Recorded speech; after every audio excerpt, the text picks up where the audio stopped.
పవన్ కళ్యాణ్ సినిమాలో మాడిన మొగులయ్యకు కూడా మీకు ₹1,00,00,000 ఇస్తే మరి అలిశెట్టి ప్రభాకర్ ఎందుకు అంతకు పనికిరానుడైనా? తెలంగాణ సాహిత్యంలో వన్ ఆఫ్ ద గ్రేటెస్ట్ అసలు. సో అట్లాంటి వాళ్ళకి రికగ్నైజేషన్ లేదు. ఇట్లా చాలా మంది ఉన్నారు, వాళ్ళందరినీ బయటికి తీసుకొస్తాను నేను. అలిశెట్టి ప్రభాకర్ బయోపిక్ తీద్దామని కూడా ప్లానింగ్లో 6 years నుంచి ఉంది. పెద్ద పెద్ద డైరెక్టర్స్ ఉంటే కన్సల్ట్ చేద్దామని చూస్తాను. రామ్ గోపాల్ వర్మ గారు కానీ, తేజ గారు కానీ, శేఖర్ కమ్ముల, కేసీఆర్ గారు కూడా చెప్పినప్పుడు ఇదేదో చెప్పినారు. చీకట్లో జడుసుకుంటే ఒక చెట్టే నీ చుట్టూరా అరణ్యమై భయపెడుతుంది, గుండెంటూ కలిగి ఉంటే నీ వెంట అదే పెద్ద సైన్యమై నిలుస్తుంది. అలిశెట్టి ప్రభాకర్ గారు ఇంత మంచిగా మన సమాజాన్ని ఎక్స్రే తీసినట్టు రాస్తున్నారు కదా, అసలు ఇంత మంచిగా వాళ్ళు అబ్జర్వ్ చేయడానికి గల కారణాలు ఏంటి? ఉద్యమాల నేపథ్యం, మళ్ళా నాన్న రాసే కవిత్వం కూడా అవుట్ ఆఫ్ ద బాక్స్ ఉంటుంది. ఈ జనరేషన్ కూడా టచ్ అయ్యే విధంగా ఉంటుంది కవిత్వం. ఆ కవిత్వం ఇప్పుడు భగవద్గీత, ఖురాను, లేకపోతే బైబుల్ ఎంత సత్యం ఉందో నాకు తెలియదు. కొంతమంది అపోజ్ చేసుకుంటారు, కానీ నాన్న కవిత్వం చదివినాక మాత్రం అసత్యం ఉందని అయితే ఎవరన్నా అంటారేమో నాకు తెలియదు. మరి బీజేపీ వాళ్ళకి చదివించాలి మరి అసలు. నాన్నగారు ఎట్లాంటి బుక్స్ చదివేవారు, అంటే ఎవరెవరివి బుక్స్? అంటే ఇప్పుడు శ్రీశ్రీ గారు బుక్స్ కూడా చదివేవారంట. నాన్నగారు ఎంతో మందికి ఇన్స్పిరేషన్ కదా అన్న. సో మీకు నాన్న పుస్తకాలు చదివినప్పుడు ఎట్లా అనిపించింది ఫస్ట్ టైం? సరే, డాడీ చదివినాక అసలు నాకు షాక్. ఇక కవిత్వం చదువుతుంటే తగులుతుంది ఇట్లా ధన్మని ఇట్లా మైండ్కి ఇట్లా షాక్ కొట్టినట్టు అనిపించేది. కూలీల గురించి రాసినారు కదా, సో వాళ్ళందరినీ సార్ ఎట్లా స్టడీ చేసేవాళ్ళు? మీరు ఏమన్నారంటే కూలీల గురించి మాట్లాడారు కాబట్టి, ఓ చోట ఖరీదైన శవం అరుస్తోంది ఇంకా స్వార్థంతో, నా దేహదహన దాహం కందప్ చెక్కలతోనే తీరుతుందని. మరో చోట కాలం గానుగు తోలే పీనుగు ఆఖరి మూలుగు. చాలా మంది ఇప్పుడు ఈ పోయమ్స్ అయినా ఏమైనా చూసుకుంటే చాలా బాగున్నాయి.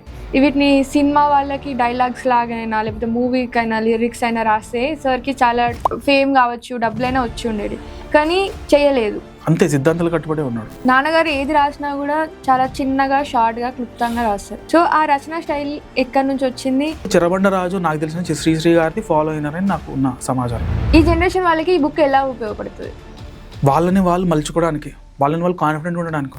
ఇక్కడ ఒక నిరాశ ఏంటంటే ఇంత మంచిగా విప్లవ భావాలతో రాసినారు కదా, అంత ఎర్లీగా ఎలా చనిపోయింది? అంటే ఆరోగ్యం గురించి పట్టించుకోలేదు. ట్యూబర్క్లోసిస్ ఉండే డాడీకి, టీబీ ఉండే, చైన్ స్మోకర్.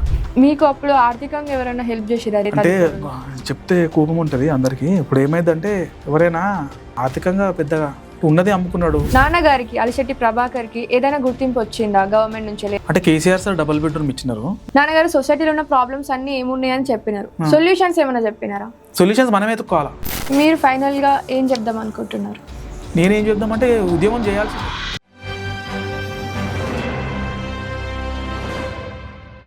నమస్కారం అందరికి. అలిశెట్టి ప్రభాకర్ అనగానే నాకు గుర్తొచ్చేది అయితే నగర గీతం. సో ఆ నగర గీతం అనే కవిత మా తెలుగు టెక్స్ట్ బుక్ లో ఉండేది, కవి పరిచయంలో విన్నా. కానీ ఈ రోజు వాళ్ళ కొడుకుతో నేను నేరుగా ఇంటర్వ్యూ చేస్తున్నా. I'm really proud of it.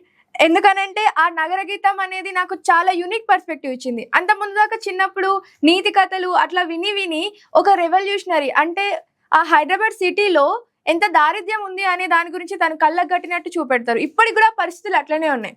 So అది చాలా నాకు ఇన్స్పైరింగ్ అనిపించింది చిన్నప్పుడు. సో అదొక యూనిక్ జానర్. సో ఈరోజు నేను వాళ్ళని ఇంటర్వ్యూ చేస్తున్నా. I'm feeling very proud.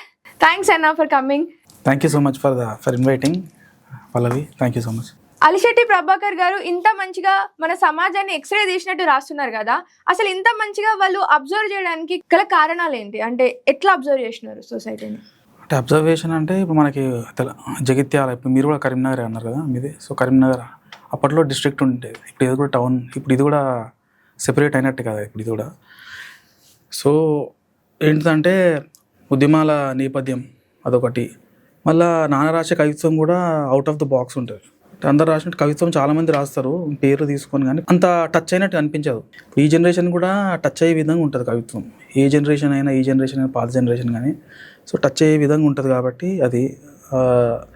అది ఎందుకనంటే ఇప్పుడు తిరుగుబాటు తత్వం అనేది ఎప్పటి నుంచో ఉంది మనకి. ఇప్పుడు ఈ మధ్యకాలంలో బీజేపీ వాళ్ళు ఏమంటున్నారు అంటే కమ్యూనిజమ్స్ అంటే వాళ్ళు ఒక దుర్మార్గులు అనేది ఉన్నట్టుగా. అంటే కొంతవరకు వాళ్ళు చెప్పేది కరెక్టా రాంగా అని చూసుకుంటే ప్రతి దాంట్లో కొన్ని తప్పులు కొన్ని ఉండొచ్చు, కానీ పూర్తిగా కమ్యూనిజం అనేది రాంగ్ అనడం కూడా అది కూడా కరెక్ట్గా. కమ్యూనిజంలో కూడా డబ్బులకి లొంగకుండా, ఎక్కడ కూడా సెటిల్మెంట్స్లకి ఏమి వెళ్ళకుండా కూడా త్యాగాలు చేసిన వాళ్ళు ఉన్నారు. వాళ్ళ కుటుంబాల గురించి ఏమైనాయి అని కూడా కొంత పట్టించుకునే పరిస్థితి ఉందా లేదా అనేది కూడా చూసుకోవాలి. వాళ్ళు త్యాగాలే చేసారు. ఇప్పుడు ఇప్పుడు సినిమా యాక్టర్ల పిల్లలు సినిమా యాక్టర్లు అవుతున్నారు, ఇంకా క్రికెటర్స్ పిల్లలు కొంతవరకు అవుతారు. అది లైవ్ ఉండదు కాబట్టి కొంచెం కష్టం, అది లైవ్ కాబట్టి కష్టం అవ్వడానికి. కానీ ఉద్యమకారులు ఎందుకు అవ్వలేకపోతున్నారు అని అంటే చాలా ఉంటుంది. నాన్న కవిత్వం రాసిండు అంటే ఆయన కొంచెం ఆస్తులు అమ్ముకుంటాను. ఇప్పుడు శ్రీశ్రీ గారి గురించి కూడా మీరు చూసుకుంటే అప్పట్లో వాళ్ళు ఏంటంటే ఆస్తులు అమ్ముకుంటే ఇంకా ఇదే పని. వాళ్ళు 24 hours దీని మీదనే ఉన్నప్పుడు దాని ఇంపాక్ట్ వేరేది ఉంటుంది. ఇప్పుడు జాబులు చేసుకుంటూ ఇప్పుడు ఈ కాలంలో వాళ్ళు సైడ్కి ఏదో పెట్టుకుంటారు. సో దాని ఇంపాక్ట్ అట్లనే ఉంటుంది. కంప్లీట్గా డెడికేట్ అవుతూ కవిత్వంతో పాటు ఆయన మళ్ళీ పెయింటర్. ఇంతకుముందు ఇంటర్వ్యూ కూడా చెప్పినాను ఏంటంటే పెయింటింగ్తో ఆయన పెయింటర్గా. తర్వాత ఏంటంటే ఈ లెఫ్ట్ నేపథ్యం కూడా దాంతో దొరతనం జగిత్యాల కానీ మీకు ఎట్లుంటుందని నేను చెప్పనవసరం లేదు. ఇప్పుడు ఇంకో రకంగా అయిపోయింది పాలిటిక్స్లోకి వస్తే ఇప్పుడు అగ్రకులాలు ఉన్నాయి. వాళ్ళు సరే అగ్రకులాలు అందరూ కూడా అందులో కూడా సఫరర్స్ ఉన్నారు, వాళ్ళని కూడా చేసుకోవాలి. కానీ మోస్ట్ ఆఫ్ ద పీపుల్ ఇప్పుడు బీసీ ఒకటి మూమెంట్ అనేది ఉంది, 90% వీళ్ళు ఇప్పుడు 2020లో కంపల్సరీగా దాని ఇంపాక్ట్ ఉంటుంది ఎవరేమున్నా కానీ. సో మీరు అన్నది ఏంటంటే అడిగిన దానికి ఏంటంటే ఎట్లా వచ్చింది అని అంటే ప్రతి మనిషికి ఉంటుంది, కానీ ఒక టాలెంట్, అది ఒక కళ ఉంటుంది. అంటే నాన్నగారి జీవితం వల్ల ఏమన్నా వచ్చిందా? అంటే వాళ్ళ ట్రావెల్ అంటే నాన్నగారు చిన్నప్పటి నుంచి ఫేస్ చేసిన వాటి వల్ల ఏమన్నా వచ్చిందా? ఏమైనా కష్టాలు ఎదుర్కొన్నారా? ఇంతగానం రాసినారు కదా. ఫేస్ అంటే ఇప్పుడు జనరల్గా సొసైటీలో ఎట్లుంటుందంటే మనకి ఏమన్నా అన్యాయం జరిగినప్పుడు ఇంపాక్ట్ అట్లా ఉన్నాయి కూడా. మేము బయోపిక్ తీద్దామని కూడా ప్లానింగ్లో 6 years నుంచి ఉంది. అలిశెట్టి ప్రభాకర్ బయోపిక్ ఈ సందర్భంగా ఎవరికన్నా ఐడియా ఒకళ్ళు ఉంటే కూడా నేను పెద్ద డైరెక్టర్స్ ఉంటే కన్సల్ట్ చేద్దామని చూస్తాను. రామ్ గోపాల్ వర్మ గారు కానీ, తేజ గారు కానీ, శేఖర్ కమ్ముల. సో అంటే ఇది చెప్తే ప్రొడక్షన్ చేసేంత స్తోమత లేదు. ఒక పిల్లాడు స్టోరీ అంతా రెడీగా ఉన్నాడు, కానీ మాకు ఎట్లా ప్రొడక్షన్ చేయాలో మనకు అర్థం అవ్వట్లేదు. సో ఒక వేణు ఉదుగుల సార్ విరాటపర్మ మూవీ డైరెక్టర్ అని ఒకసారి ఫోన్ చేశాడు ఒక 5 years బ్యాక్. అన్న చేసి నీ చెప్పే కవిత్వం కూడా చాలా అద్భుతంగా చెప్తున్నావు, చాలా బాగా అనిపించింది అని. ప్రవీణ్ చందర్ నెల్లూట్ల అని బంతిపూల జానకి ఇంకో మూవీ కూడా తీసినారు, నాకు ఇప్పుడు గుర్తు రావట్లేదు. కానీ ఆ సార్తో రెగ్యులర్ టచ్లో ఉంటా. సో నాకేందంటే అంటే ఇప్పుడు రామ్ గోపాల్ వర్మ గురించి పేరు తీసుకున్నా కదా, ఆయన బయోపిక్స్ చాలా అద్భుతంగా తీసినే ఉన్నాడు. ఇప్పుడు కొండా మురళి గారి గురించి కూడా ఆయన లెఫ్ట్, కానీ అది నాకు జస్ట్ చూశాను అంతే, పిక్చర్ చూడలేదు.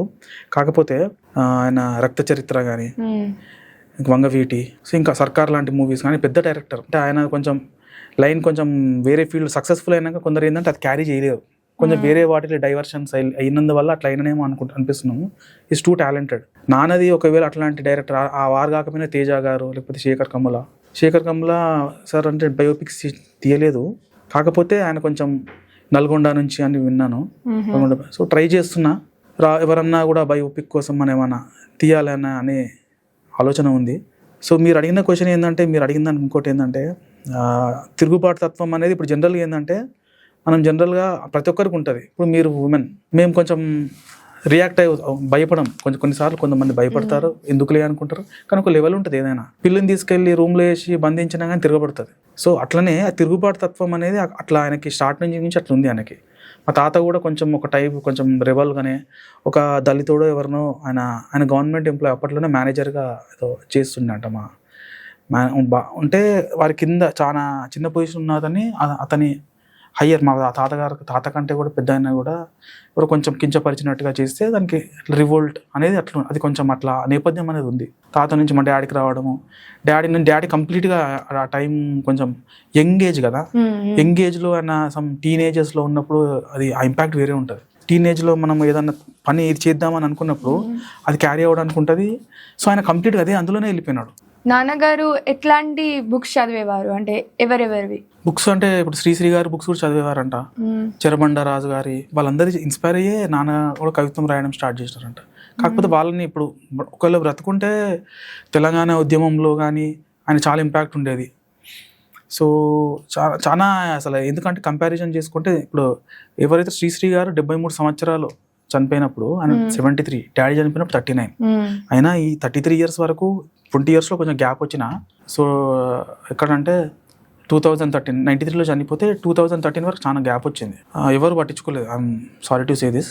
కానీ ఒక సందర్భం ఏదో ఒకటి వచ్చింది. తిరుమల రావు అంకుల్, నర్సన్ బద్రి, నిజాం వెంకటేశ్వర వీళ్ళు ముగ్గురు కొంచెం ముందు నుంచి వాళ్ళ పుస్తకం ఇచ్చిన, ఈ పుస్తకం ఉంది, ఈ పుస్తకం కొంచెం మేము కొంచెం డాడీ ఎట్లయితే ప్రింట్ చేసినారో ఆ విధంగా మళ్ళీ మేము తీసుకురావాలని మాకు ఉన్నాయి. టీం కూడా ఉంది. సో అనేక ఒక ఆర్గనైజేషన్ లాగా ఫామ్ చేద్దామని ఒక ఐడియా ఉంది. టీం ఉంది, టీం కోసమే వెయిట్ చేసిన, కొంచెం బలంగా కొంచెం ముందుకెళ్దాము.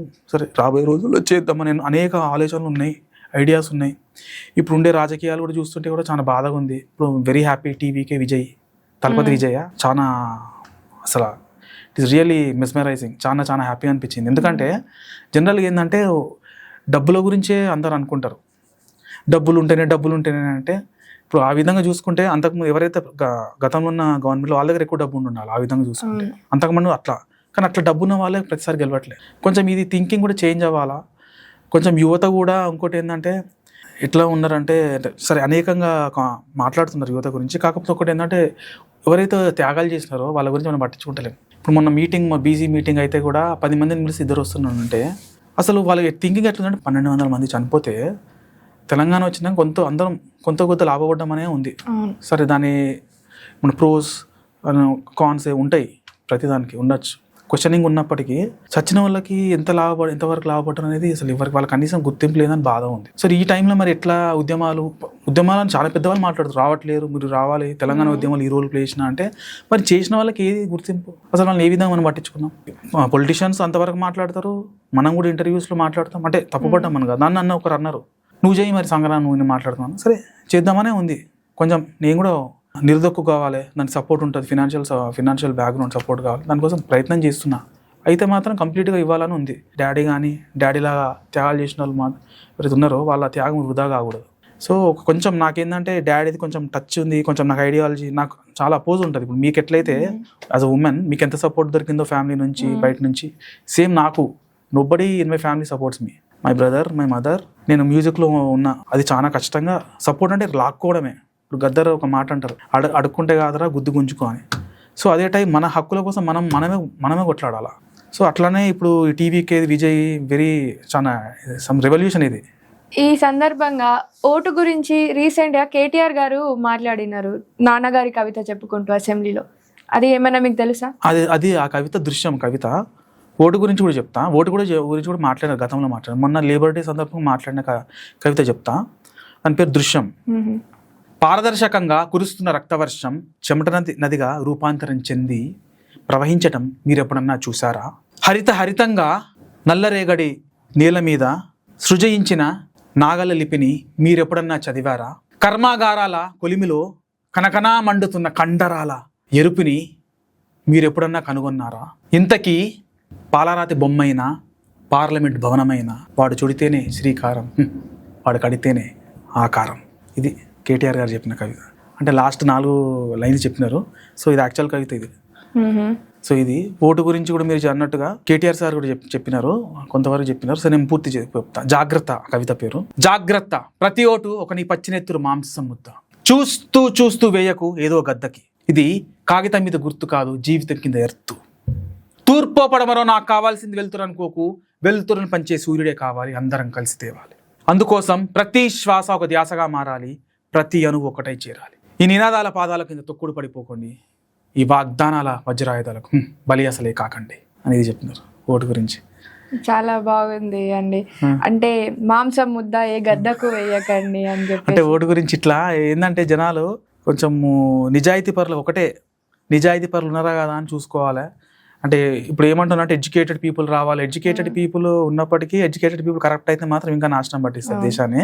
ఎందుకంటే వాళ్ళు తెలివితేటలు ఎక్కువ ఉంటాయి వాళ్ళకి. సో కరెక్ట్ నిజాయితీ పరులు ఎవరున్నా కానీ కామన్ సెన్స్ ఉన్నా చాలు. కామన్ సెన్స్ ఉండి మనం నీతిగా మనం డబ్బు సంపాదించుకోవాలని అనకుండా మనకు ఒక జీతం వస్తుందండి. గవర్నమెంట్ జీతం సరిపోదా అండి బతకడానికి? ఒక ఇల్లు కొనుక్కోవచ్చు కదా నా జీతంతో. ఎందుకండి ఇంత భూమి కబ్జాలు ఇవన్నీ చేయడం ఎందుకు? సో ఆ జీతం అట్లా జీతం చాలు నాకు అనుకునే వాళ్ళు ఉంటే అలాంటి వాళ్ళు రావాలి. మనకి అంతా ఏదైతే ఉన్నదో మిగతాదంతా డబ్బంతా ప్రజల కోసం ఖర్చు పెట్టాలి, దేశం కోసం ఖర్చు పెట్టాలి, రాష్ట్రం కోసం ఖర్చు పెట్టాలి అనుకునే నాయకులు కావాలి మనకి. అట్లాంటి నాయకులకు ఓట్లు వేయండి దయచేసి. నాన్నగారు ఎంతో మందికి ఇన్స్పిరేషన్ కదా అన్న. సో మీకు నాన్న పుస్తకాలు చదివినప్పుడు ఎట్లా అనిపించింది ఫస్ట్ టైం? నేను యాక్చువల్లీ స్వామి వివేకానంద బుక్ చదివేటోని ఇంటర్మీడియట్లో. అయితే మా బావ ఒకతను జర్మనీలో, నేను యాక్చువల్లీ క్రికెటర్ అవుదామని ఉంటుండే ప్యాషన్, నేను చాలా డిప్రెషన్లోకి వెళ్ళిపోయినా, ఎన్ని కారణాలు సపోర్ట్ లేదు. అరే మా బావ అతను ఏమన్నాడు అంటే, అప్పుడు యంగ్, నాకంటే జస్ట్ 2 months ఎల్డర్ మా బావ, కానీ ఆయన మెచ్యూరిటీ లెవెల్స్ ఎట్లున్నాయంటే, అరే మీ నాన్నదే ఉందిరా ఇన్స్పైరింగ్గా, వేరే వాళ్ళు ఎందుకు అన్నట్టుగా చెప్పేటోడు. వివేకానందుడు బుక్స్ చాలా చెప్పేవాడు ఇట్లా నోటికే. సరే డాడీ చదివినాక అసలు నాకు షాక్, ఇక కవిత్వం చదువుతుంటే తగులుతుంది ఇట్లా ధన్మని ఇట్లా మైండ్కి ఇట్లా షాక్ కొట్టినట్టు అనిపించేది. సో నాకు కూడా ఇన్స్పిరేషన్, మోటివేట్ అయ్యేటోని. మా బాబాయ్ కూడా కొన్నిసార్లు ఇట్లా చెప్తుండే అంటే, నాకు ప్రతిదాని క్వశ్చనింగ్ ఏదైనా ఉంటే అడిగేటోని. అట్లా ఎందుకు అనుకుంటావరా, నీకేమనిపిస్తుంది అది చెయ్యి. అక్కడి నుంచి నాకు కాన్ఫిడెన్స్ అయింది. మనము సెల్ఫ్ ఎవాల్యుయేషన్ చేసుకోవాలి అందరినీ. ఇప్పుడు ఇంకోటి సీనియర్ జర్నలిస్ట్ విట్టలని ఉన్నాడు, వాళ్ళతో కూడా అట్లాంటి మీకు ఎంతవరకు తెలుసో తెలియదు, ఆ విట్టలన్నా కానీ అట్లాంటి వాళ్ళతో కొంచెం సంప్రదిస్తుంటా. కొంచెం ఆయన ఒక మాట చెప్తారు, ఆయన ఈ మధ్యకాలం చెప్పినాడు నాకు, సబ్కా సున్నా అప్నా కర్నా, మామూలుగా సేయింగ్ ఉంటుంది. కానీ ఆయన ఏం చెప్పిండు తెలుసా, సబ్కా సున్నా సహీ కర్నా అన్నాడు. ఇది కొత్తగా సింపుల్ అర్థమైన, అరే భలే ఉంది అనిపిస్తుంది, తెలిసిందే మనకు అందరికీ. కానీ ఇట్లా అలిశెట్టి ప్రభాకర్ కవిత్వం కూడా ఇట్లనే ఉంటుంది, ఇంచుమించు అర్థం చేసుకుంటే ఇట్లనే ఉంటుంది. అరే భలే ఉంది, నిజమే కదా అనిపిస్తుంది. ఆ కవిత్వం ఇప్పుడు భగవద్గీత, ఖురాను, లేకపోతే బైబుల్, ఎంత సత్యం ఉందో నాకు తెలియదు. కొంతమంది అపోజ్ చేసుకుంటారు. కానీ నాన్న కవిత్వం చదివినాక మాత్రం అసత్యం ఉందని అయితే ఎవరన్నా అంటారేమో నాకు తెలియదు. మరి బీజేపీ వాళ్ళకి చదివించాలి మరి. అసలు బీజేపీ అంటే చెప్తున్నా, అసలు చదివి మరి ఆయన ఎట్లా బతికిన అనేది వాళ్ళకి తెలుసు, వాళ్ళకి ఏమాత్రం అంచనా తెలియదు. నాన్నగారి బుక్స్ చదివినారు కదా, చదివినప్పుడు ఏదన్నా ఒక పాయింట్ ఇది తప్పు ఉంది అని డిసగ్రీ అయినా ఏమన్నా ఉన్నాయా? అసలు అట్లా అనిపించదు, ఎక్కడ డిసగ్రీ అయినట్టు ఎక్కడ అనిపించదు. నాకైతే భగవద్గీత, బైబుల్, ఖురాన్ కంటే కూడా నాన్నదే అంతకంటే ఎక్కువనే అనుకుంటా సత్యం. సో అన్ని రకాల ఎమోషన్స్ కవర్ అవుతాయి ఆయన. అంటే ఒక 2 కవితలు చూసుకుంటే నాన్న ఏంటంటే, సినిమా పాటలు వస్తే కూడా అది ఆ ఎమోషన్ కూడా అది కూడా ఉంటుంది, కానీ అమ్మ వరకే రాసింది, అది బయట వరకు రాయలేదు. సో పర్సనల్ పోయము భాగ్యలక్ష్మి అని 2 కవితలు ఉంటాయి, అందులో చూసుకుంటూ ఉంటుంది, కొంచెం రొమాంటిక్ ఉంటుంది అందులో, అంతవరకే. కానీ వేరేదంతా ఆయన కాన్సన్ట్రేషన్ అంతా సమాజం పట్లనే ఉంటుంది, కవిత్వం సమాజం కోసమే ఉంటుంది. ఇప్పుడు సమాజంలో తను వేశ్యల గురించి, ఇంకా కొందరు కూలీల గురించి రాసినారు కదా, సో వాళ్ళందరినీ సార్ ఎట్లా స్టడీ చేసేవాళ్ళు? ఇప్పుడు ఒక కవిత చెప్తా, వేశ్యల గురించి అంటే ఇంతకుముందు చాలా ఇంటర్వ్యూస్లో చెప్పిన, అవి కూడా చెప్తా. ఫస్ట్ ఒకటి, మీరు ఏమన్నారంటే కూలీల గురించి మాట్లాడారు కాబట్టి, తారతమ్యం అంటే ఇట్లా డివిజన్ ఆఫ్ క్లాస్ లాగా అనుకో. తారతమ్యం అంటే, ఓ చోట ఖరీదైన శవం అరుస్తోంది ఇంకా స్వార్థంతో, నా దేహదహన దాహం గంధపు చెక్కలతోనే తీరుతుందని. మరో చోట కాలం గానుగు తోలే పీనుగు ఆఖరి మూలుగు అని రాశాను. కాలం గానుగు అంటే ఇక్కడ ఏంటంటే, గానుగు అంటే నూనె, మీనింగ్ ఏంటంటే నూనెని అంటే మనం ఫర్ ఎగ్జాంపుల్ నువ్వుల్ని నూనె, అది గానుగా అంటే అది. సో కాలం గానుగా అని అట్లా, కాలాన్నే అట్లా గానుగల యంత్రం అనుకో, కాలం గానుగా అంటే యంత్రం అనుకోవచ్చు. తోలే పీనుగు అంటే తోలే పీనుగు అనుకోవచ్చు, వాడికి తోలు తప్పితే ఏం లేదు, మాంసం లేదా నాకు అర్థం రావచ్చు. తోలే పీనుగు అంటే రిక్షాని పట్టుకొని తోలే, అట్లా కూడా అర్థం అనుకోవచ్చు. తోలే పీనుగు ఆఖరి మూలుగు అంటే వాడు ఆఖరి మూలుగు ఒకటే ఉంటుంది అన్నట్టుగా అనుకో దాని అర్థం. అంటే ఆ వ్యత్యాసము ఉన్నోడికి లేనోడికి ఈ వ్యత్యాసం తెలవడానికి ఆ కవిత రాసిండు. ఇంకొక కవిత చెప్తా, క్యూలో అని ఒక కవిత ఉంటుంది. ఓ పేద దంపతుల ప్రేమ చిహ్నానికి కొన్నాళ్లకి ఓ చిన్నారి కలిగిన పిమ్మట, వారి పరిస్థితి అదివరకే క్యూలో వత్తిగిలి చస్తున్న ఇద్దరి మధ్యలో చొరబడిన మరో మనిషిలా అని రాశాడు. అంటే క్యూలో వత్తిగిలి అంటే ప్రెస్ ఇట్లా అని అర్థం. అంటే వాళ్ళిద్దరి పేద దంపతులు అంటే ఎవరైనా ఇప్పుడు పెళ్లి చేసుకోవాలనేది ఉంటుంది ఎవరికైనా, కానీ వాళ్ళ పేదరికం ఎట్లుందంటే వాళ్ళిద్దరే ఇట్లా క్యూలో ప్రెస్ అవుతుంది, అంటే ఒత్తుకుపోతుంటే వాళ్ళిద్దరి మధ్యలో ఇంకో చిన్న పాప వచ్చి, అంటే వాళ్ళు అంత కష్టంగా ఉంది వాళ్ళ బ్రతుకులు అన్నట్టుగా పేదవాళ్ళ గురించి అట్లా చెప్తున్నాడు ఆయన. ఇప్పుడు మనం ఫ్యామిలీ విషయంకి వస్తే, ఇప్పుడు ఎట్లయినా ఫ్యామిలీ వచ్చింది కాబట్టి, మీ చిన్నప్పుడు ఎట్లా ఉండే నాన్నతో అంటే భయంగానే ఉంటుండే. కవిత్వం ఫ్రెండ్స్ వచ్చేవాళ్ళు, చాలాసార్లు ఏంటంటే ఆయన ధ్యానం చేసినట్టుగానే ఉంటుండే. సరే దాని మీద ఒకటి తపస్సు అని చెప్తా, కవిత ఒకటి నా తపస్సు అని ఒక కవిత రాసుకుంటూ, ఉండి భరించలేక గుండె రూమ్లోంచి వేడి గాలి పైకెగసి, నిప్పుకల్ల వెంటిలేటర్స్ ద్వారా భారంగా బయటపడి, కనబడని మంటలై శూన్యపు సముద్రంలో పడి అన్యమనస్కంగా మాసిపోతున్నాయి. ఈ మంటలు ఆరిపోవద్దని, కాలిపోవాలని తపస్సు అని రాసుకున్నాడు. అర్థమైందా కవిత? ఉండి భరించలేక గుండె రూమ్లోంచి వేడిగాలి పైకెగసి, నిప్పుకల్ల వెంటిలేటర్స్ ద్వారా బయటపడి, కనపడని మంటలై శూన్యపు సముద్రంలో పడి అన్యమనస్కంగా మాసిపోతున్నాయి.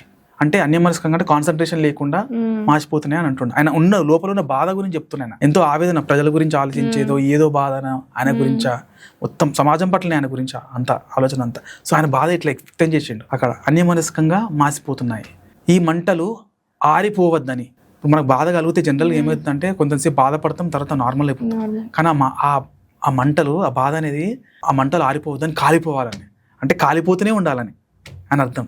అట్లా ఎప్పుడు ఒక జ్వాలలాగా రగులుతూ ఉండాలని అని చెప్పదలుచుకోండి. మంటలు ఆరిపోవద్దని, కాలిపోవాలని తపన తపస్సు, ఆ విధంగా తపస్సు చేస్తున్నా అని చెప్పదలుచుకోండి. మీరు ఎట్లా ఉంటుండే నాన్న అని చెప్పింది కదా, ఈ విధంగానే ఉంటుండే ఆయన కవిత్వంలో చూసుకుంటే ఆయనే కనబడతాడు నాకు. ఎందుకంటే ఆయనతో నేను చూస్తే రాసినవన్నీ కొన్ని పేదోళ్ళ గురించి కూడా రాసినవి కూడా ఆయన గురించే, ఆయనను చూసుకుంటూ రాసినట్టే అనిపిస్తుంది నాకు. మొత్తం ఆయనే కనబడతాను కవిత్వంలో చూస్తుంటే. నాన్న జీవన శైలి ఎట్లా ఉండేది చిన్నప్పటి నుంచి? జీవన శైలి అంటే చాలా సింపుల్గా ఉండేటోడు, ఆర్భాటంగా ఉండేటోడు కాదు. సింప్లిసిటీ ఉన్నా కానీ అంటే, కాకపోతే కొంచెం ఫ్యామిలీని పట్టించుకోలే, అదైతే ఎప్పటికీ ఉంటుంది. 7 అక్క చెల్లెళ్ళు, మీరు ముగ్గురు అని చెప్పారు కదా, 7 అక్క చెల్లెలు నాన్న వాళ్ళు, 2 అన్నదమ్ములు. బాబాయ్ ఏదో అవుదాం అనుకున్నాడు ఆయన కొంచెం అట్లుంటే. డాడీ అయితే డబ్బు గురించి ఎప్పుడు లొంగలే ఆయన. ఇప్పుడు డబ్బు గురించి లొంగి ఉంటే కనుక ఇప్పుడు మీకు చాలా పేరు ఉండేది. ఆయన సినిమాల్లో వచ్చేటోడు చాలా, ఆయన దరిదాపుల్లో కూడా ఎవరు రాలేదు. ఇది ఏమని అనుకోని వాళ్ళు, ఎవరైనా రైటర్స్ ఉన్న వాళ్ళు కూడా ఆయన దరిదాపుల్లో కూడా ఎవరు వచ్చేటోళ్ళు కాదు. ఆ విధంగా పేరు వచ్చేది, డబ్బు వచ్చేది.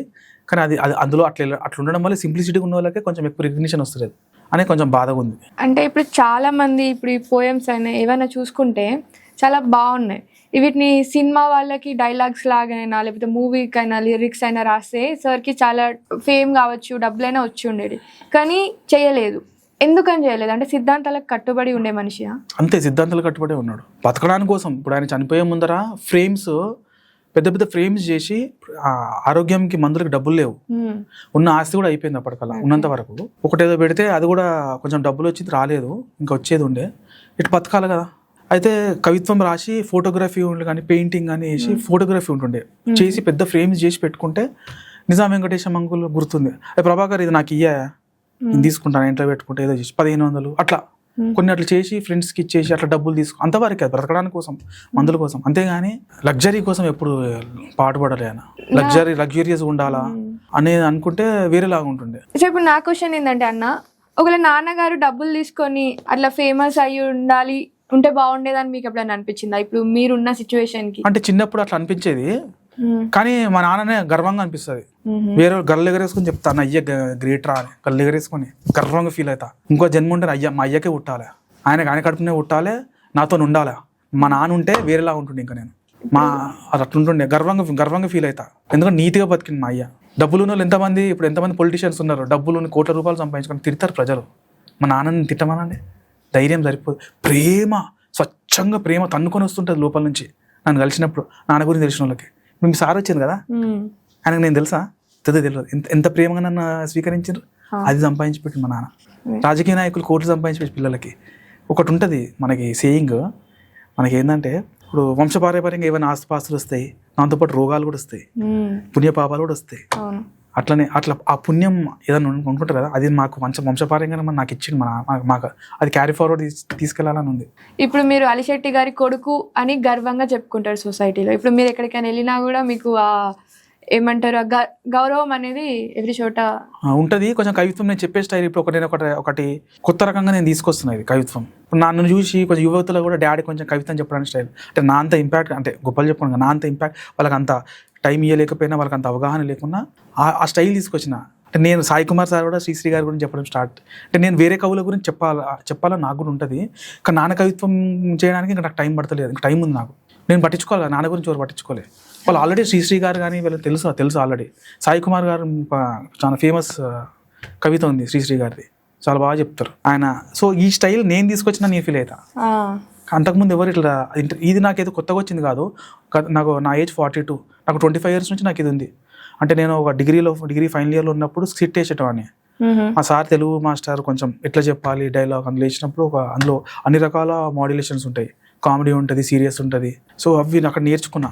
అది నేను ఇందులో అప్లై చేసేసరికి చాలామంది 5 years బ్యాక్ చాలామంది ఫోన్ చేశారు, డైరెక్టర్ చెప్పిన కదా, సినిమా డైరెక్టర్స్ అద్భుతంగా. సో అది కొంచెం క్యారీ ఫార్వర్డ్ చేస్తున్నా, ఇట్లా తీసుకెళ్ళాలి. నాకు కూడా మ్యూజిక్ ఉంది, మ్యూజిక్ ద్వారా కూడా కొన్ని రోజుల్లో టైం పడుతుంది నాకు అది తగినంత సపోర్ట్ నాకు దొరకట్లేదు, తగినంత టైం కూడా దానికి ఇవ్వాలి నేను.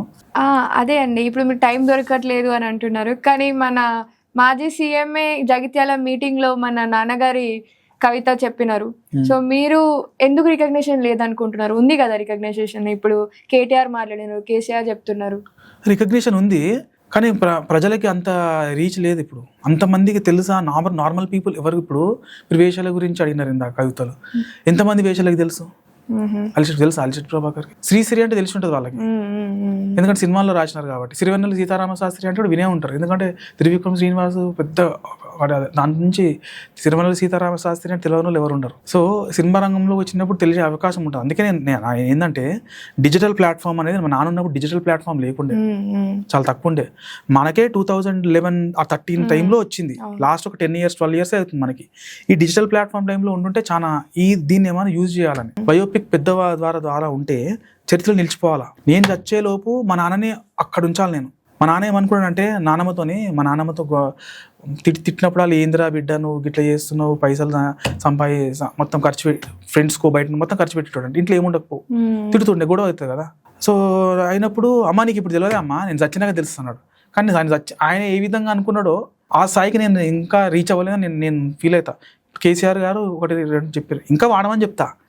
ఇంకా వీలైతే మీరు మాకు ఏం చేయకున్నా పర్వాలేదు సార్, మీరు వాడండి. ఇంకా కేసీఆర్ సార్ కానీ వేరే ఇతర రాజకీయ నాయకులు కూడా మీరు అలిశెట్టి ప్రభాకర్ కవిత్వం, ఎందుకంటే వాళ్ళు ఇప్పుడు ఇంకా పార్లమెంట్ గురించి చెప్పిన దృశ్యం కవిత గురించి అది చాలా యాప్ట్గా ఉంది. అట్లాంటి ఎంతమంది రాసినారో మరి నాకు తెలియదు, రాసినారు. కానీ ఆయన అంత తగులుతుంది కాబట్టి వాళ్ళు అలిశెట్టి ప్రభాకర్ కవిత్వం తీసుకుంటున్నారు, ప్రజలకు కనెక్ట్ అవుతుందని కాబట్టి అందరూ తీసుకుంటున్నారు. కానీ వాళ్ళు ఆచరణలో పెడుతున్నారని మీరు అనుకుంటున్నారు? ఇప్పుడు కేసీఆర్ గారు కానీ కేటీఆర్ గారు కానీ ఇప్పుడు నాన్న చెప్పినట్టు ఏదైతే సిద్ధాంతాలు ఉన్నాయో వాటికి వాళ్ళు అలైన్ అవుతున్నారా? కొంతవరకు మీరు వాళ్ళ పేరు తీసుకున్నట్టు కొంతవరకు నేనైతే మీరు నచ్చపు ఇప్పుడు ఉన్న ప్రభుత్వంకి, కానీ నాకైతే వాళ్ళు కొంచెం మంచిగా పరిపాలించారని అనుకుంటా. ఆయన నుంచి కూడా చాలా ఉన్నాయి, పూర్తిగా ఎవరు చేయలేకపోతున్నారు. కానీ నిజంగా ఉండాలా. ఇప్పుడు వాళ్ళ మీద ఆరోపణలు ఏంటంటే డబ్బు ఎక్కడి నుంచి వచ్చిందని, ఇంత డబ్బు ఎక్కడి నుంచి వస్తుంది అని వాళ్ళ క్వశ్చనే అదే. పెద్ద పెద్ద కార్లలో తిరుగుతున్నారు, హెలికాప్టర్లు తిరుగుతున్నారు, ఎక్కడి నుంచి వస్తుందని. సరే వాళ్ళు ఏదన్నా వాళ్ళు ఇప్పుడు పొలిటీషియన్స్ రాజకీయ నాయకుల్ని అది ఇంచుమించు అసాధ్యం, వాళ్ళని ప్రూవ్ చేయడం అనేది అది కాని పని. కానీ వాళ్ళకు ఇప్పుడు ఏంటంటే ఆచరణ పెడతలేరు అనేది ఉంది. ఇప్పుడు మరి అట్లాంటి మరి గుమ్మడి నరసయ్య సార్ ఉన్నారు, మొన్న డిస్కషన్ మన నారగోని ప్రవీణ్ కుమార్ అని సోషల్ చాలా మీద ఆయన కూడా అన్న ఏందన్న ఇట్లా అవుతుందని అడిగినాను నేను. గుమ్మడి నరసయ్య అంటే సిపిఎం పార్టీ వాళ్ళు ఇచ్చారు టికెట్, ఆయనకి ఇప్పుడు ఇచ్చే పరిస్థితి లేదని అన్నారు. అంతటా అట్లనే మొన్న రేవంత్ రెడ్డి వెళ్ళి కండవ కప్పారు కమ్యూనిస్టులు. ఏంది ఇది? సచిన వాళ్ళంతా వాళ్ళకి అవమానపరిచినట్టే కదా. వాళ్ళ నుంచి వీళ్ళ నుంచి వాళ్ళు ఇదేదో కొత్త చేంజ్ రావాలా, కొత్త చేంజ్. ఇప్పుడు వెస్ట్ బెంగాల్లో మన బీజేపీ మోడీ సార్ గెలిచాడు, ఓకే ఫైన్. ఆయన చెప్పేది హిందూస్ని నరికి చంపినారంటే కరెక్టే, ఒప్పుకుంటా. సరే ఆ విధంగా ఆయన కరెక్టే ఉంటే కనుక ఓకే ఫైన్, మంచిగా వెస్ట్ బెంగాల్లో ఏదో చేంజ్ చేసిండు, గెలిచిండు, ఓకే. మరి నేను ఒకటి అడుగుతా, మరి ఎంఐఎం పార్టీ వాళ్ళు 15 నిమిషాల్లో ఊచకోతకు వస్తాం మాకు ఇస్తే కనుక అని అన్నారు. మరి కాఫీర్లు అని అన్నారు హిందూస్ని, మరి వాళ్ళ మీద ఇంతవరకు యాక్షన్ లేదు ఎందుకు? ఎంతో మంది సీఎంలను అరెస్ట్ చేశారు కదా, మరి ఎందుకు యాక్షన్ ఎందుకు తీసుకోలేదు ఎంఐఎం పార్టీ వాళ్ళ మీద? మరి అదే క్వశ్చన్ అడుగుతున్నాను నేను, ఇది వాళ్ళని బీజేపీ వాళ్ళని క్వశ్చన్ అడుగుతున్నా, ఎందుకు వాళ్ళ మీద యాక్షన్ ఇంతవరకు తీసుకోలేదని. ఇప్పుడు టెర్రరిస్ట్ ఉన్నారు ఓల్డ్ సిటీలో అని అంటే మరి మీరు వెళ్ళండి, అనుమానంతో చంపడం తప్పు కదా. ఏ మతమైనా హిందూస్ని కానీ అనుమానం, ఇప్పుడు హిందూస్ని కానీ ముస్లిమ్స్ కానీ క్రిస్టియన్స్ని కానీ అనుమానంతో చంపడం తప్పు. మీ దగ్గర ఇంటెలిజెన్స్ ఉంది, మీరు చేయగలుగుతారు. మీ ఎవరెవరిని సపోర్ట్ చేయరు కదా. ఇప్పుడు హక్కు వాళ్ళు ఎవరో యుద్ధం చేసుకుని వచ్చినారు, వాళ్ళు వచ్చి ఇక్కడ ఉన్నోళ్ళు వాళ్ళు ఏమన్నా చంపుతున్నారా? పేదోడు ఇప్పుడు గరీబోడు ఎవడ ముస్లిం అన్న ఉండండి, హిందూ ఉండని ఎవరు క్రిస్టియన్ ఉండండి, గరీబోడు వాడు పన్నెండు చేసుకుంటుండే, వాడు ఎవడైతే చేస్తుండే వాడు దానికోసం ఇబ్బంది జరుగుతున్నారు. దురంధర్ మూవీ చేసారు, స్పైల్ చేసారు, అట్లాంటి వాళ్ళని పెట్టండి, చేయండి, ఎవరు కాదంటున్నారు. ఇప్పుడు నాకు తెలిసింది ఏంటంటే, నాకు చెప్పినారు నారగన్ ప్రవీణ్ కుమార్ గారు ఒకటే చెప్పిండ్రు, ముస్లిమ్స్ లేకపోతే బీజేపీ అనేది సస్టైన్ కాదు అని అన్నారు. అంటే నేను మీకు మాట్లాడే మీ ప్రస్తావన చెప్తున్నా, నేను అడుగుతున్నా, ముస్లిమ్స్ లేకపోతే ముస్లిమ్స్ ఏమో 2 పార్టీలే ఉన్నాయి, బీజేపీ కాంగ్రెసే. వీళ్ళ ఉద్దేశం ఏంటంటే బీజేపీ కాంగ్రెసే ఉండాలి, కానీ అనేక పార్టీలు రావాలి, తెలంగాణలో ముఖ్యంగా రావాలి. తమిళనాడులో వచ్చినాయి కాబట్టే ఇవాళ టీవీకి వచ్చినారు, తెలంగాణలో రావాలి, ప్రతి దగ్గర రావాలి. ఇప్పుడు వాళ్ళు కాశ్మీర్ ఫైల్స్ తీసి లేకపోతే బస్తర్ తీస్తే కమ్యూనిజం అంటే సరే కొంతవరకు అది రాంగ్ ఉందనుకుందాం, కానీ ప్రతిదే అట్లనే ఉండదు. మంచి మూవీస్ కూడా వచ్చినాయి కమ్యూనిజం మీద. కాంగ్రెస్ గవర్నమెంట్లో వచ్చింది అంటే కాంగ్రెస్ సపోర్ట్ చేసిందని కాదు కదా. ఇప్పుడు కొన్ని చెప్తే, ఇప్పుడు మన ఆపరేషన్ కగార్లో ఆయన ఒకటి ఏంటంటే మోడీ డైరెక్ట్గా చేసింది, డైరెక్ట్ అటాక్. ఇప్పుడు కమ్యూనిస్టులు అట్లనే ఉంటారని అన్నారు, డైరెక్ట్ చేసినామని ఒప్పుకుంటారు. వాళ్ళు కూడా ఒక విధంగా అట్లనే చెప్పినారు, మీరు లొంగండి, గన్లు వాడొద్దని చెప్పినారు. సరే ఏదన్నా ఒకటి డైరెక్ట్గా మాట్లాడినారు. సో మరి కాంగ్రెస్ గవర్నమెంట్లో ఇంట్లో నుంచి తీసుకెళ్ళి ఎన్కౌంటర్ చేసిన సందర్భాలు చాలా ఉన్నాయి. అట్లా అని మరి సంధికాన్ని పిలిచి చేసిన ఉన్నాయి. మరి అంటే ఒక విధంగా ఇది కొంచెం ఇది కరెక్ట్గానే చేసినారు, లొంగిపోతే అట్లే చేసినారు. ఇది ఒక విధంగా నేను కరెక్ట్ అని అంటలేను, ఆపరేషన్ కరెక్ట్ అని అంటలేను. కాకపోతే డైరెక్ట్ ఎట్లీస్ట్ అని చెప్పిండు అంటున్నా. గతంలో వాళ్ళు ఇట్లా చేసిండు కదా, మరి ఇట్లా చేసినారు అని అంటున్నా. నేను వాళ్ళని ఎవరిని నేను తీసుకోవట్లే. అట్లీస్ట్ ఆయన ఎక్స్ప్లెయిన్ చేసిండు, మీరు రండి అనే. కనీసం లొంగిపోయిన వాళ్ళ గురించి ఒక అన్న ఆప్షన్ ఉంది. ఇంకోటి నేను ఈ సందర్భంగా ఏంటంటే తెలియజేసుకుంటున్నా, వరవరరావు సార్ గారిని మీరు అరెస్ట్ చేసినారు సార్, మోడీ సార్. దయచేసి ఆయన ఏంటంటే ముంబైలో కూడా ఆయనని హౌస్ అరెస్ట్ చేసినారు, ఆయనకు పెన్షన్ కూడా రావట్లేదు. ఈ సందర్భంగా ఇంటర్వ్యూ తరపున నేను దయచేసి మిమ్మల్ని వేడుకుంటున్నా సార్ని, కనీసం హైదరాబాద్లో ఆయన కనీసం మీరు, ఎందుకంటే హౌస్ అరెస్ట్ అని చేయండి. ఆయనకు ఆరోగ్యం కూడా ఆయన పెద్ద అయితే సగం జీవితం ఆయన జైల్లోనే ఉన్నాడు. ఆయన కొంచెం ఈ సందర్భంగా ఆయన కొంచెం రిలీవ్ చేయాలని అడుగుతున్నా. ఎవరు ధైర్యం చేసి అడుగుతలేరు, నేను ధైర్యం చేసి అడుగుతున్నా. మోడీ సార్ ఏమనుకున్నా పర్వాలేదు నా గురించి, నేను కొంచెం దయచేసి వేడుకుంటున్నాను సార్. ఎందుకంటే అట్లా నాకు గన్నులు పట్టుకొని అడవిలో తిరిగిన వాళ్ళని కూడా మీరు వాళ్ళ లోపలికి వచ్చిన వాళ్ళని క్షమాపేక్ష పెట్టినప్పుడు, వాళ్ళని ప్రజల్లోకి వచ్చి పోరాటం చేయమన్నప్పుడు, మరి వరవరరావు సార్ ఆయన ప్రొఫెసర్లు అంటే మీరు అందరూ ఏదంటే నక్సలైట్లని తయారు చేస్తారు అనే ఉద్దేశంతో మీరు ఉండడం, అది ఇంతవరకు కరెక్ట్ సార్ అది అని మాకు అనిపిస్తుంది. వాళ్ళు నక్సలైట్లు తయారు చేయడానికి, నక్సలైట్లు చేయమని నేను నక్సలైట్లు అవ్వలేదు సార్, నేను గన్ను పట్టుకోలేదు. మరి నేను అట్లా అవ్వమంటే అవ్వరు సార్. అది వాళ్ళకి ఏం పరిస్థితుందో ఎట్లయినరో అది మనకు తెలియదు. కొంచెం ఈ సందర్భంగా నేను అనుకుంటున్నా, కొంచెం సార్ని ఆయన కొంచెం వాళ్ళ 3 ఆడపిల్లలు, ఆయనకి వైఫ్ కూడా ఉంటారు ఇక్కడనే, ఆయన కొంచెం హౌస్ అరెస్ట్ అన్నాం, కనీసం హైదరాబాద్లో ఉంటేనన్నా కొంచెం పిల్లలతోనన్నా ఉంటాడు. ఆయన వయసు కూడా ఎక్కువనే ఉంది, ఇంచుమించు మీ వయసే. సో ఈ ఇంటర్వ్యూ ద్వారా తెలియజేసుకుంటున్నా, వేడుకుంటున్నా మోడీ సార్ని. ఇంకా అట్లానే కేసీఆర్ సార్ని, రేవంత్ అన్నను కూడా దీని గురించి ప్రతిపాదన తీసుకొచ్చి కొంచెం ఆయనకి కొంచెం సపోర్ట్ చేయమని, కనీసం హైదరాబాద్లో ఉండేటట్టుగా మన వసతి కల్పించమని వాళ్ళు. ఎందుకంటే కవితకని అరెస్ట్ చేసినప్పుడు అందరూ మీరు వెళ్ళినారు, మీ కూతురనా, లేకపోతే మీ గురించి ఆయన పొలిటీషియన్స్ తీర్పించుకుంటారు. మరి ఆయన చేసింది ఏంది, మరి ఏదో ఎన్నో ఉండొచ్చు ఆయన గురించి. కరెక్ట్గా నాకు ఇన్ఫర్మేషన్ తెలుసు కొంతవరకు, ఏదో మావోయిస్టులకు సపోర్ట్ అనేది అన్నంత వరకు.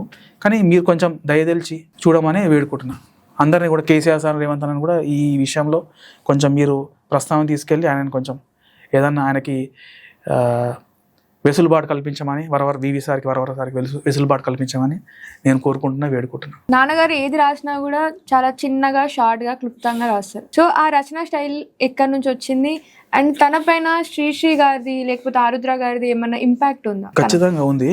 నేను ఆరుద్ర గారిది అని పెద్ద అంటే నాకు తెలియదు, కానీ అందరి కవులను ఆయన చదివే ఉంటాడు. కాకపోతే చెరబండరాజు నాకు తెలిసిన శ్రీశ్రీ గారిది ఫాలో అయినారని నాకు ఉన్న సమాచారం. వాళ్ళ ఫాలోవర్గానే ఈయన అడుగుజాడలను వచ్చినట్టుగా, అంతకంటే ఎక్కువ ఇంపాక్ట్ తీసుకొచ్చిన అలిశెట్టి ప్రభాకర్ అని కూడా చెప్తారు చాలామంది. ఆర్గ్యుబుల్లీ ఇంకా పవర్ఫుల్గా ఉంటుందని కూడా చెప్తారు. సో మీరు అన్నట్టుగా రెండు లైనర్ కవితలు అని కాదు అని మీరు ఇట్లానే అంటే మీరు సంతోషంగా మీరు వ్యక్తం చేస్తున్నారు. కానీ కవులు ఎవరైతే ఉన్నారో కాంటెంపరీ ఆ టైంలో ఉన్న కవులు ఏంటంటే అలిశెట్టి ప్రభాకర్ పెద్ద కవితలు రాయలేరు అని అంటే కూడా పెద్దగా కూడా రాసినారు. అదొక 10 పేజీలు 20 పేజీలు ఉంటాయి కవితలు, 2 నిజ రూపం డాక్యుమెంటరీ అని. పెద్ద కవితలు కూడా ఉన్నాయి, రీజనబుల్గా ఉంటాయి. ఇప్పుడు నీకు చెప్పిన ఓటు గురించి కానీ, మరణనా చివరి కూడా పెద్దగానే ఉంటాయి.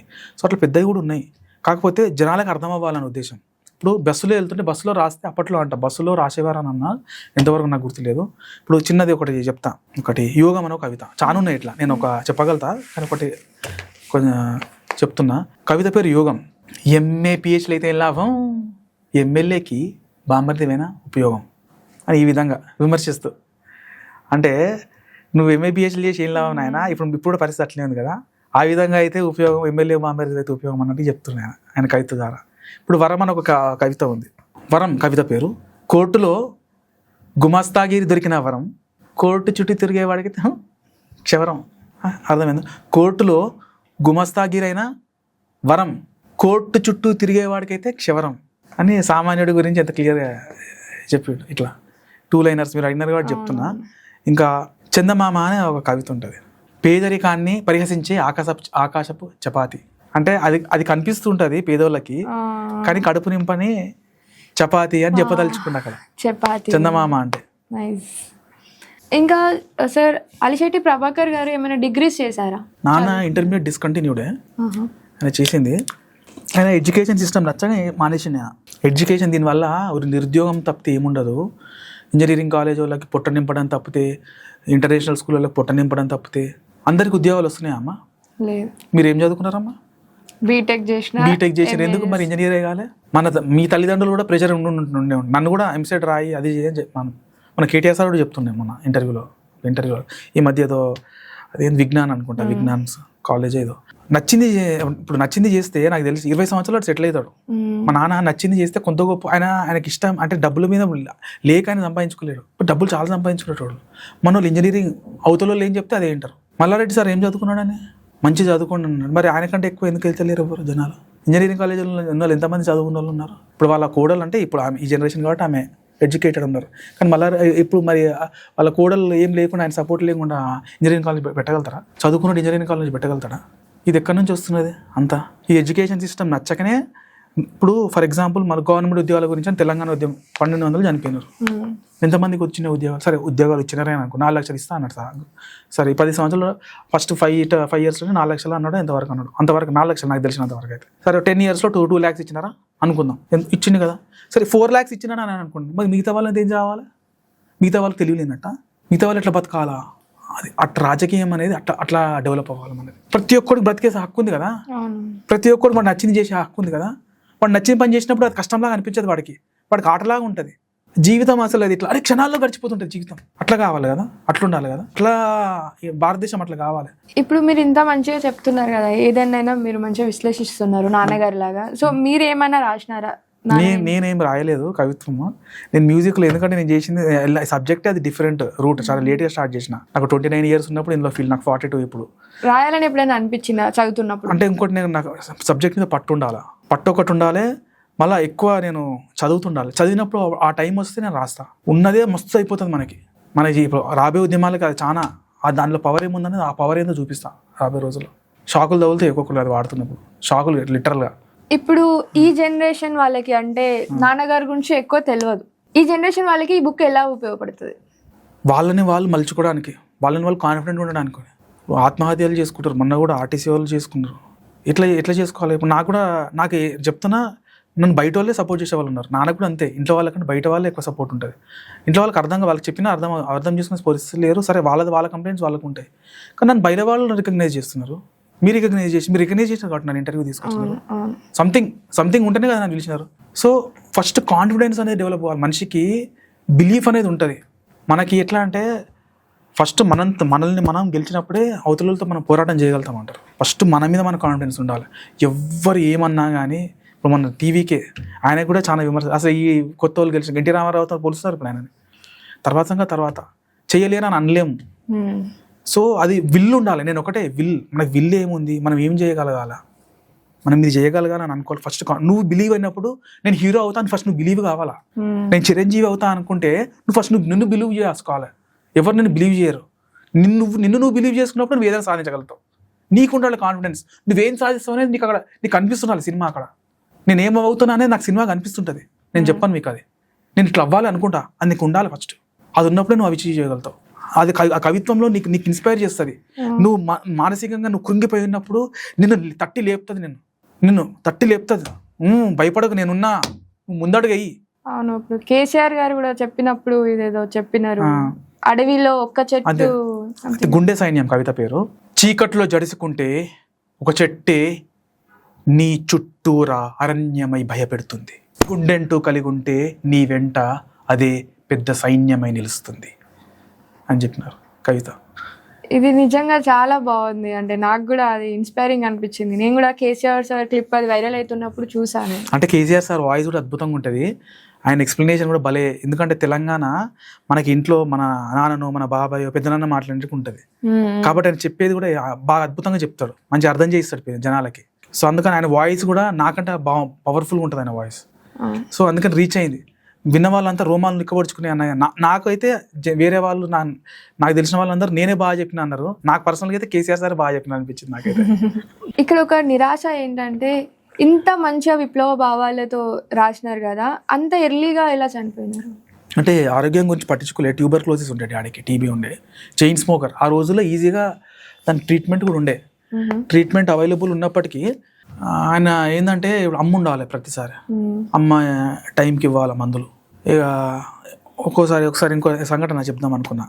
తాజ్మహల్కి వెళ్ళిండే. సో తాజ్మహల్కి వెళ్ళిన ఫొటోస్ ఉన్నాయి.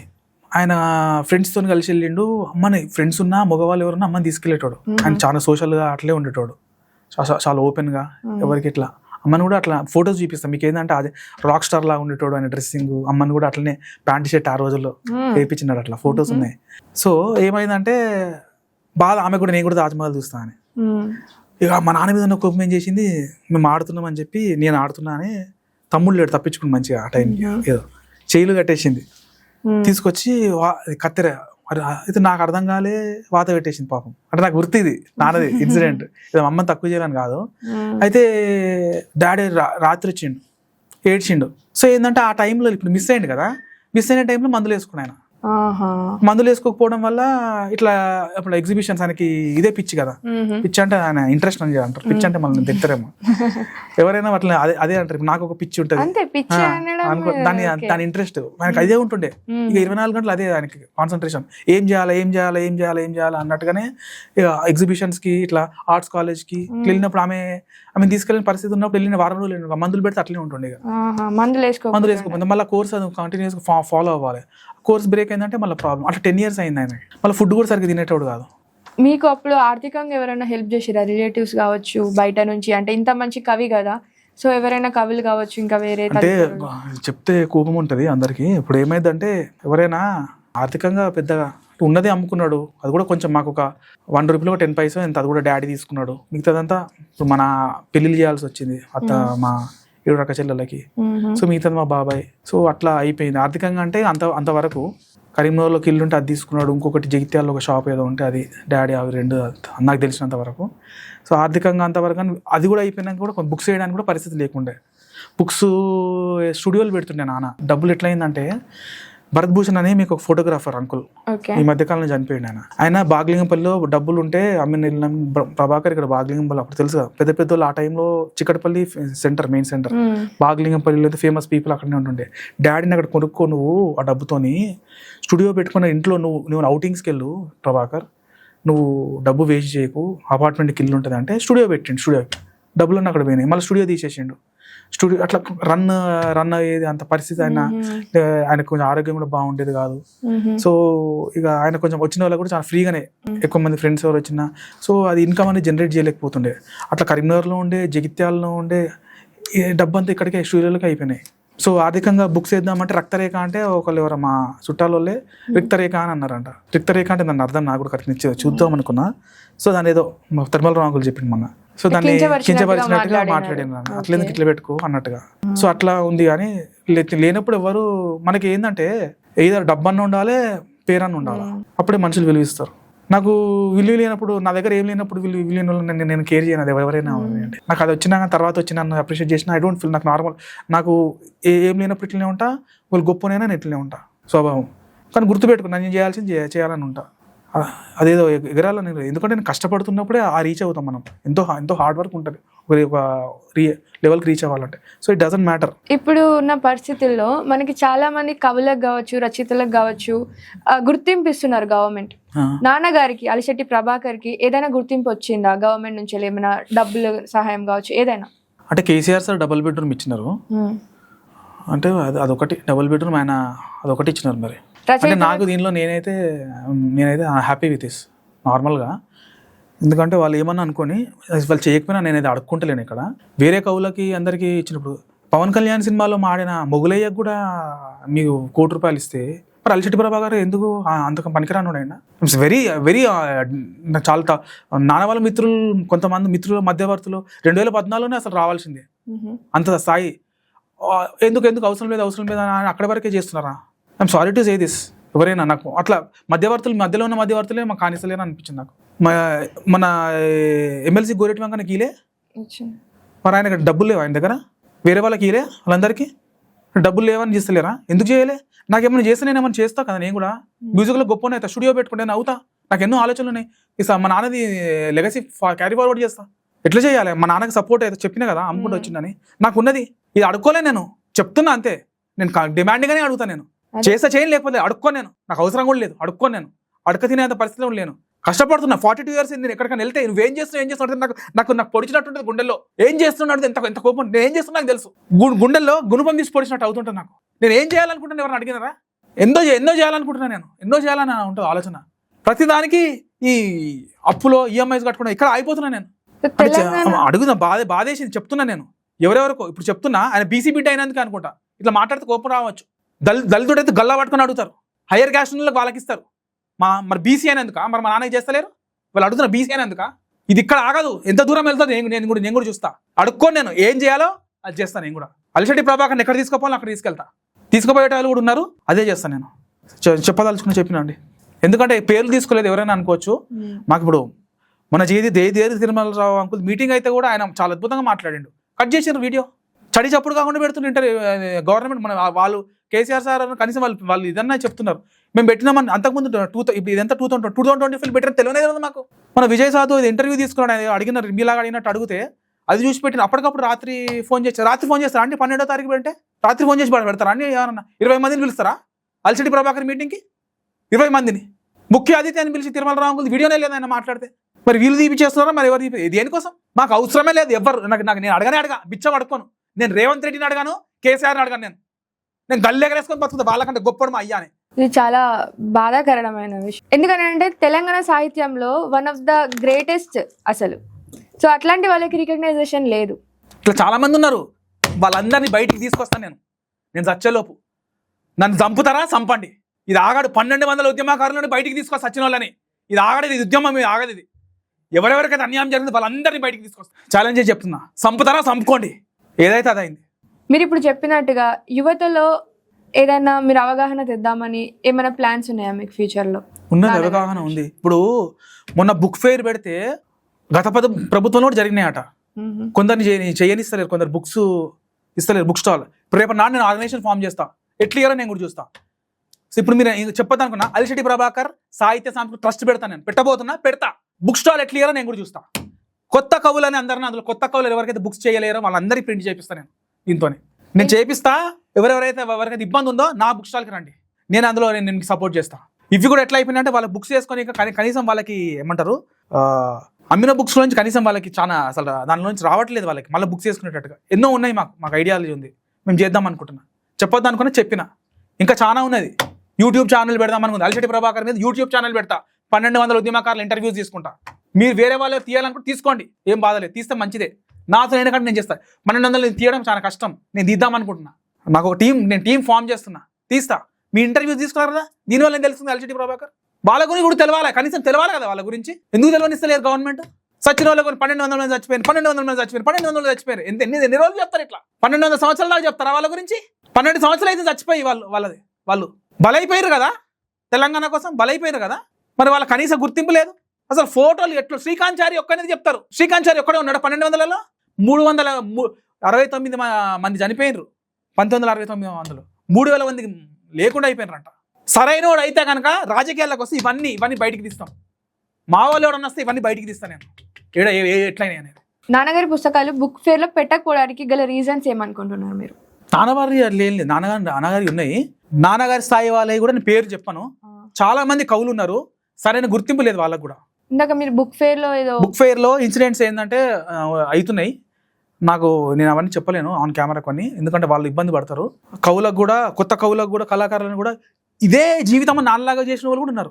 వాళ్ళకు కూడా ఎలాంటి గుర్తింపు లేదు. సో ఇప్పుడు వాళ్ళందరికీ మీరు గుర్తింపు తీసుకొద్దాం అనుకుంటున్నారు. సో ఫైనల్ గా గుర్తింపు అంటే కనీసం ఈ ద్వారా చెప్తున్న వాళ్ళకి అన్యాయం జరగదని, వీళ్ళకి బుక్ స్టాల్ వాళ్ళకి కనీసం బుక్స్ అని పెట్టుకునేటట్టుగా ఉండాలి కదా, వాళ్ళకి బుక్స్ పెట్టుకునేటట్టుగా ఉండాలి కదా. వాళ్ళకి కనీసం ఎంకరేజ్మెంట్ చేయాలి కదా. కొత్త కవులు చాలా మంది ఉన్నారు, చాలా మంది. నేను నెంబర్ చెప్పలేను, ఎందుకంటే నెంబర్ డాడీ వాళ్ళ ఫ్రెండ్స్ స్థాయి ఉన్న వాళ్ళు నెంబర్ చెప్పగలుగుతారు. కొత్త కవులు ఉన్నారు, వాళ్ళకి ఎంకరేజ్మెంట్ ఏం దొరుకుతుంది? ఎట్లా ఇన్స్పైర్ చేయాలి? వాళ్ళకి ఎంకరేజ్ చేస్తేనే కదా. నాన్న కవిత్వం రాసి ఆయన కూడా ఎంకరేజ్ చేసిన మిత్రులు అద్భుతంగా రాసిన. ఇంకా ఎంకరేజ్మెంట్ కావాలి ఎవరికైనా. ఎంకరేజ్ చేస్తుంటే సరే, అట్లా కొంతమంది ఉంటారు, ఎవరు ఎంకరేజ్ చేయడానికి రిలేటివ్ ఉంటారు, కానీ ఎంకరేజ్ చేయాలి కదా యువతని. ఇప్పుడు ఒకవేళ అలిశెట్టి ప్రభాకర్ గారి లాగా ఎవరైనా ఈ జనరేషన్ లో అంత ఇన్స్పైరింగ్ ఎవరైనా రాసిన వాళ్ళని మీరు చూసారా, విన్నారా? మన తెలుగులో కావచ్చు. అట్లా చెప్పలేను నేను పేర్లు తీసుకోను ఇప్పుడు. నేను కానీ చూసాను, పేర్లు తీసుకోను.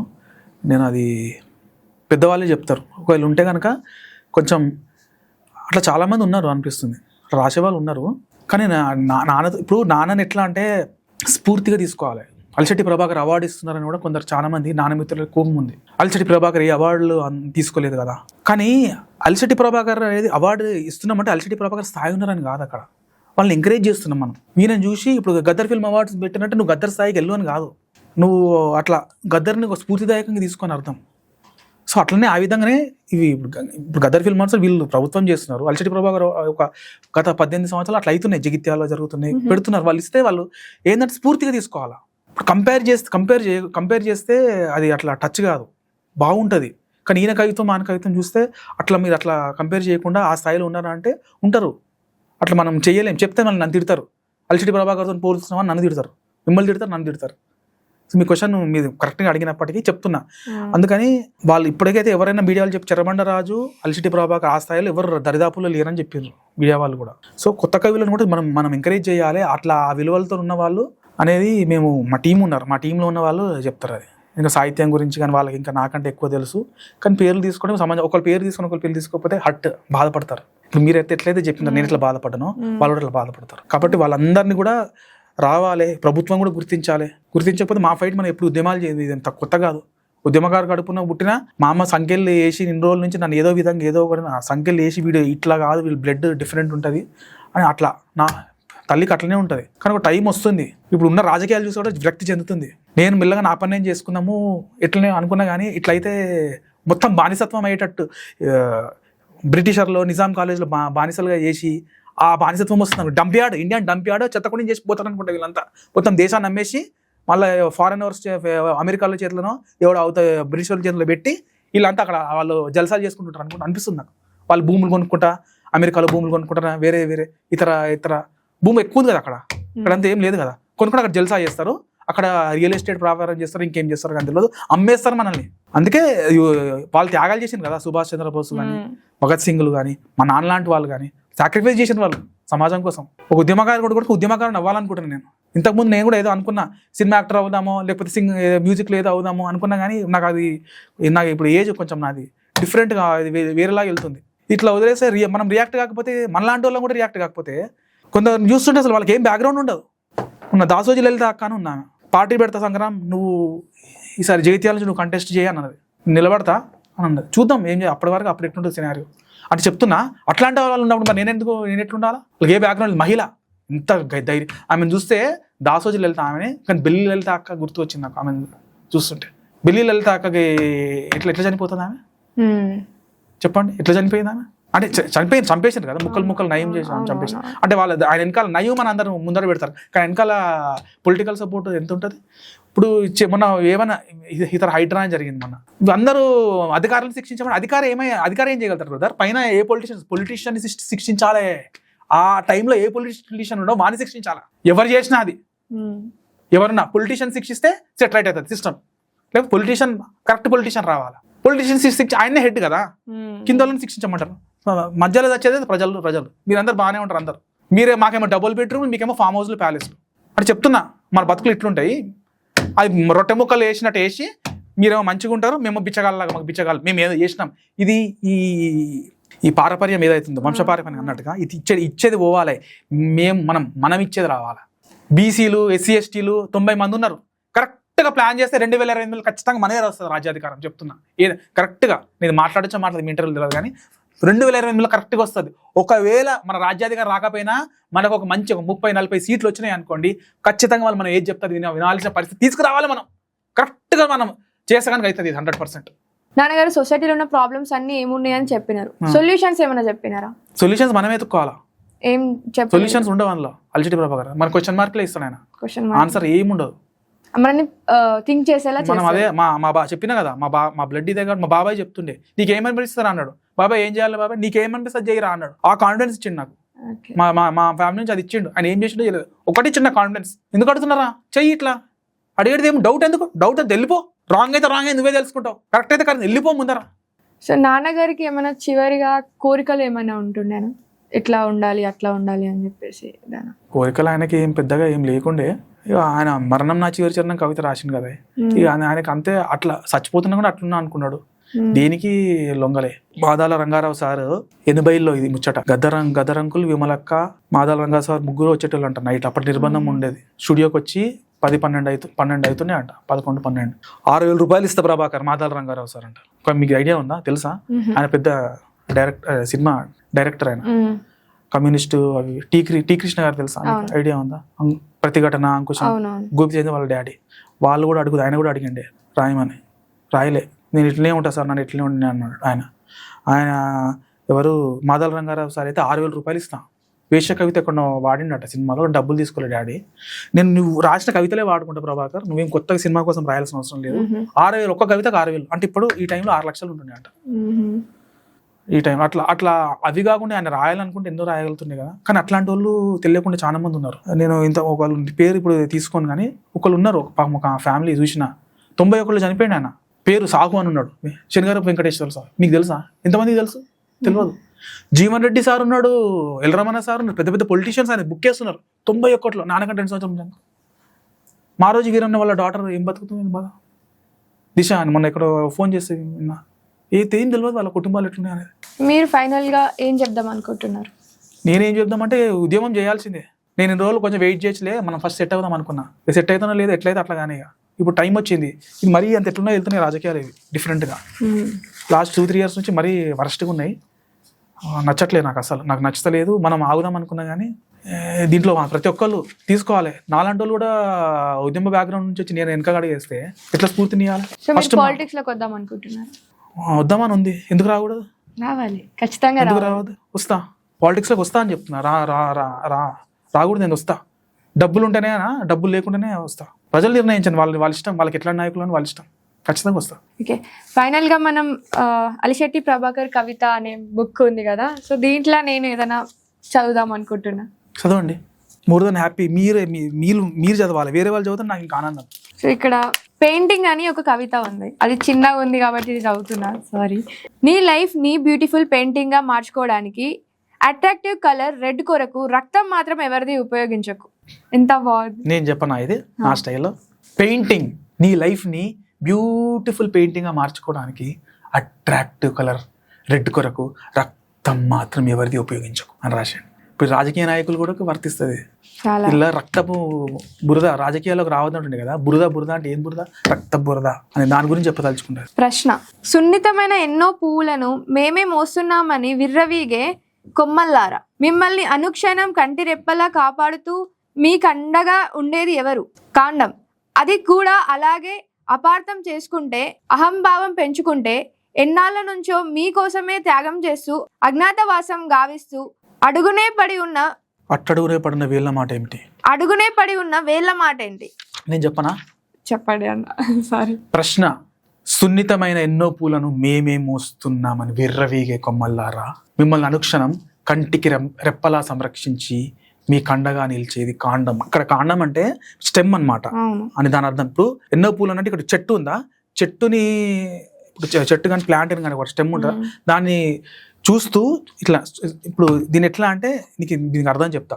వేళ్ళ మాట ఏంటంటే లాస్ట్కి ఉందా, అట్టడునే పడిన వేళ్ళ మాట ఏమిటంటే ఒక చెట్టుని సపోర్ట్ చేసేది వేళ్ళు, రూట్స్. సో దాన్ని ఎక్స్ప్లెయిన్ చేసి దాన్ని సమాజంతో కంపేర్ చేసి చెప్తున్నాడు. మళ్ళీ ఒకసారి చెప్తా దీన్ని, ఓకేనా? ప్రశ్న: సున్నితమైన ఎన్నో పూలని మేమే మోస్తున్నామని విర్రవీగే కొమ్మల్లారా, మిమ్మల్ని అనుక్షణం కంటికి రెప్పలా సంరక్షించి మీ కండగా నిలిచేది కాండం. మరి అది కూడా మీ విధమే అపార్థం చేసుకుని అహంభావానికి లోనైతే ఎన్నాళ్ళ నుంచో మీకోసమే త్యాగం చేస్తూ అజ్ఞాతవాసం గావిస్తూ అట్టడుగునే పడున్న వేళ్ళ మాట ఏమిటి? చాలా చాలా ఉన్నాయి ఇందులో. సో ఇంకా అవన్నీ అవి చాలా పవర్ఫుల్గా ఉంటుంది. నిజరూపం డాక్యుమెంటరీ ఎట్లుంటుంది అనేది అది చూపిస్తుంది. ఎందుకంటే ఇంకా చాలా కవర్ చేసేది ఉంది. మళ్ళీ మీటింగ్స్ కూడా ఉన్నాయి, బీసీ మీటింగ్స్ కూడా పిలుస్తున్నారు ఈ మధ్య. సో వాటికి కూడా వెళ్ళాలి. ప్రెషర్ ఉన్నప్పుడు ఇంకెక్కువ డెలివరీ చేయాలంటారు. కొంచెం ఉన్నదని మనకి ప్రెషర్ లేదనుకో మనం. సో ఇంకొకటి తీసుకురావాలి, తీసుకొస్తూనే ఉంటాయి. ఇంకా కూడా చాలా ఉంది. చెప్పండి, మీరే చెప్పాలి.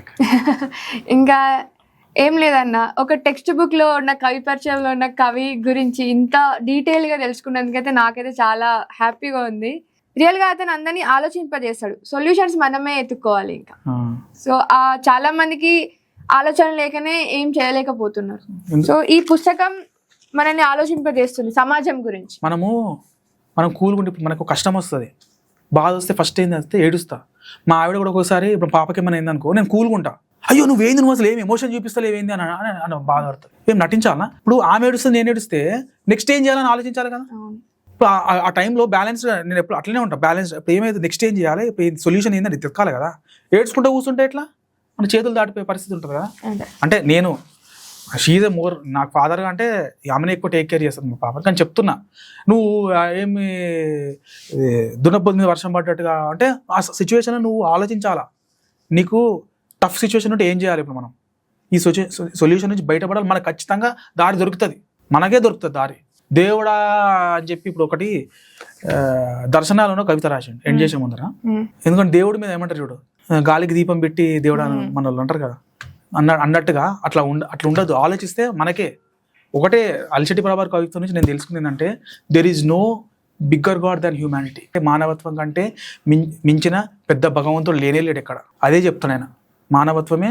ఇప్పుడు మన కృష్ణుడు కూడా, శ్రీకృష్ణుడు అదే చెప్పిన, మానవ సేవే మాధవ సేవ అని చెప్పి. హ్యూమానిటీయే, there is no bigger god than humanity. అదే చెప్తాడు, అదే నేను నేర్చుకున్నా. సో ఒకటి అందుకే దానికి సంబంధించి దర్శనాలను ఒక కవిత రాశాడు. 100 సార్లు దేవుడి దర్శనం చేసుకునే బదులు ఒక్క మారు గారడి ప్రదర్శన చూడు. గారడి అంటే మ్యాజిక్ అర్థం. మ్యాజిక్ అని అనుకో, వేరే రకంగా ఎన్నో ఉన్నది లేనట్టుగా లేనిది ఉన్నట్టుగా చూపించడం గారడి అర్థం. ఓకే, 100 సార్లు దేవుడి ప్రదర్శన చేసుకునే బదులు ఒక్కమారు గారడి ప్రదర్శన చూడు. అక్కడి వృధా ముక్కల కంటే ఇక్కడి ఒక ట్రిక్ అన్నా నీ మెదడులోకి ఎక్కొచ్చు అన్నాడు. సొల్యూషన్ ఇది. అట్లా నువ్వు ఆలోచిస్తే నీకు సొల్యూషన్ దొరుకుతుంది, ఆయనే చెప్తుండ్రు. ఓకేనా? ఓకే, థ్యాంక్స్ అన్న. థ్యాంక్ యూ సో మచ్ అమ్మ. Thanks for the interview. Thanks for inviting me. Thank you so much.